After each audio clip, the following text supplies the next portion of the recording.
Et salut tout le monde, j'espère que ça va bien. Pour moi, ça va super. Mais ce match, il m'a pas emballé plus que tant. Je sais, on rentre direct dans le ventre du sujet. Mais on va tout de suite y ressortir parce que j'ai des choses à vous dire. Déjà, désolé, pas de débrief de Villarreal-Barça. Je suis autant inconstant que fit, je trouve un joueur. Bah c'est pas un joueur, c'est Arsenal, voilà, je suis autant inconstant qu'Arsenal. Je suis désolé pour me rattraper. Débrief Real Chelsea, Messi Real, et Messi Paris Saint-Germain, bien sûr, Manchester City, PSG. C'est ce soir, hein. La tension monte. Bon, en attendant, moi je m'en fous un peu, hein. Mais je suis quand même pour Manchester City parce que bon, le PSG, ils ont éliminé le Barça. Bah oui, bah oui. Et puis, je voulais aussi vous dire, dès la semaine prochaine, vous rendez compte? On est mercredi. Dès la semaine prochaine, je sais pas pourquoi je suis excité. Je suis très content de faire cette vidéo. Bref, la semaine prochaine, je vais être très productif. Je vais faire plein de débriefs, comme ça vous serez content, je serai content. Il y a encore quelques vraiment mini tas de paquets à ouvrir. Je vais peut-être vous l'ouvrir en vidéo. Du coup, bref, on peut commencer ce débrief. Du coup, bah, j'étais pour Chelsea. Bon, parce que le Real, voilà, j'ai pas besoin de vous expliquer. Je suis un supporter du Barça. Vous croyez vraiment que je vais supporter le Real? Non, jamais de la vie. Du coup, ce qui s'est passé, c'est qu'il y a eu un partout entre les deux équipes à l'extérieur, hein, pour Chelsea. Du coup, ils sont un peu en meilleure posture, hein, que le Real. Hein, on va se dire ça clairement, hein, clairement. Du coup, bah voilà. Après, j'ai pas grand chose à dire. Un partout, tout est jouable, hein, pour le Real. J'espère qu'ils vont pas gagner, mais j'espère que Chelsea va pas gagner. Parce que d'un côté, je me dis, Chelsea, il mérite pas trop d'aller dans cette finale. Je trouve, hein, j'ai rien contre Chelsea, mais cette saison, ils n'ont pas non plus été monstrueux. Je sais pas. Werner, pas là. Havertz, pas là. Ziyech, pas là. Thiago Silva, trop souvent blessé. Ils doivent s'en remettre à un Mason Mount en feu, à un Kanté qui est très fort, à un Edouard Mendy qui est sûrement en sur-régime. Ça peut paraître un peu méchant dit comme ça, mais pour moi, aller chercher un gardien de Rennes et qui devienne autant fort que ça, et qui te fasse aller en finale de Ligue des Champions, ça me paraît totalement improbable. Du coup, j'y crois pas. Mais de l'autre côté, j'ai pas trop envie que le Real ils aillent en finale parce que bah, c'est le Real.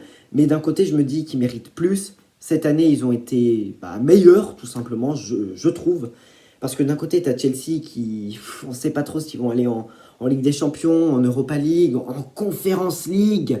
Vous savez, la ligue où tu vas retrouver des équipes comme Marseille, comme le FC Sion, comme le Taïwan, Singapour, Bruges. Du coup, vous voyez, on ne sait pas trop. Du coup, je pencherais plus sur le Real pour aller en finale, même si ça ne se fait pas pour un Catalan. Voilà, c'était une longue intro quand même, hein, pour ce match. Du coup, maintenant, on va passer au ventre du sujet, le vrai ventre, comme moi. Du coup, c'était un match plutôt bizarre. Dans la première période, c'était très intéressant. J'ai vraiment beaucoup apprécié cette première période. Franchement, bon, un partout à la mi-temps, c'est assez basique, mais j'ai trouvé qu'il y avait pas mal d'occasions, bon, comme vous l'avez vu, surtout pour Chelsea, mais franchement, j'ai trouvé que c'était un bon match, assez serré. Tu sais pas trop qui allait gagner. Bon, au final, il n'y a pas de vainqueur. Mais bon, du coup, 14e minute, but pour Chelsea, magnifique passe Sergio Busquets-esque dans la profondeur sur Pulisic. Et puis, je sais pas, Varane, il a fait l'imbécile, hein. On va pas se leurrer, Varane, il a fait complètement l'imbécile. Il va au marquage sur personne, en fait. Il va dans les goals et il attend d'encaisser un but. Et Nacho non plus, Militao non plus. C'est ridicule. Qui c'est qui doit aller au marquage, hein, au marquage de Pulisic? C'est Courtois, voilà, qui vient un peu presser Pulisic et après il dribble. Golazzo de Pulisic, 1-0. Mais bon, voilà, je trouve c'est pas non plus un goal hyper impressionnant parce que bon, les défenseurs ils font n'importe quoi. Et puis du côté du Real Madrid, c'est un goal. de Karim, le Karim Benzema qui est vraiment sensationnel cette saison. C'est vraiment, je vais pas mentir, c'est pour moi le meilleur joueur français de cette saison. Voilà, je le dis. Je le dis, pour moi, c'est pas Mbappé, non, c'est pas Grisou trop inconstant. Voilà, pour moi, c'est Benzema qui mérite d'être élu le meilleur joueur français par le peuple des Valentins. Comme je vous l'ai dit, c'est... Non, je vous l'ai pas dit, mais bon. Comme je voulais vous dire, c'est une erreur de la défense de Chelsea, je suis désolé, mais ils se font battre sur 2 ou 3 têtes. C'est un cafouillage dans la surface. Je sais pas qui réussit sa tête. Je sais pas qui réussit sa tête. Benzema qui réussit son contrôle de la tête. Enchaînement, paf, in the goal, strike, 1-1. Voilà, c'est vraiment débile, hein, ces goals. Franchement, ils auraient pu les éviter. Hein.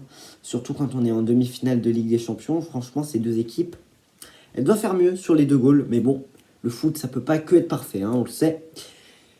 Et après, ce qui m'a déçu, bah, vous l'aurez deviné, c'est cette deuxième période. Vraiment, la première période, t'as l'impression que t'avais bu 10 Red Bull. Vraiment, t'étais là à chaque 2 secondes. Et puis, bah, la deuxième période, c'est tout l'inverse. T'as l'impression d'avoir bu une tisane ou bien d'avoir... voilà, t'as ingurgité des somnifères. Et bah voilà, c'est ça le contraste. Dans la deuxième période, il s'est rien passé du tout. À part des frappes de Ziyech, là, vraiment éclatées au sol. J'ai le souvenir de rien. Peut-être que j'ai l'Alzheimer. Peut-être que j'ai l'Alzheimer. Mais il s'est rien passé. Voilà, bref, on va faire un top 3 des meilleurs joueurs du match. Du coup, bah, ça va être assez compliqué parce que... Voilà, je sais pas, j'ai rien dans les mains en fait. Comment tu veux que je fasse un top 3? Je te sors quelque chose de mon chapeau. De mon chapeau, pas. Non, bah non. Troisième position, je vais mettre... c'est dur, hein. C'est très très dur. J'ai envie de mettre Mason Mount en troisième position. Je trouve qu'il a été assez bon dans le perçage de lignes. Ça a été un bricoleur aujourd'hui. Il a percé beaucoup de lignes. Le petit Mason Mount, non, c'est pas comme je dis, je l'aimais. Hein. Non, mais je trouve qu'il a été pas mal. En deuxième position, je vais mettre Pulisic. Voilà, Pulisic, parce qu'il est buteur. Hein. Parce que bon, bah, forcément, quand tu marques, tu as plus de chances de faire partie de ce top 3. Du coup, Pulisic, je te mets dans le top 3, mais que parce que tu as marqué. Voilà. Et en première position, bah, c'est Karim Benzema, le buteur français. Je sais pas si on peut dire ça. Allez, on va dire comme dans FIFA, l'attaquant, l'athée français, voilà, qui a marqué. Il a eu des occasions, on se souvient de sa frappe enroulée là, sur le poteau en première période, voilà. C'était bien joué aussi, hein. Karim, t'as été le plus dangereux.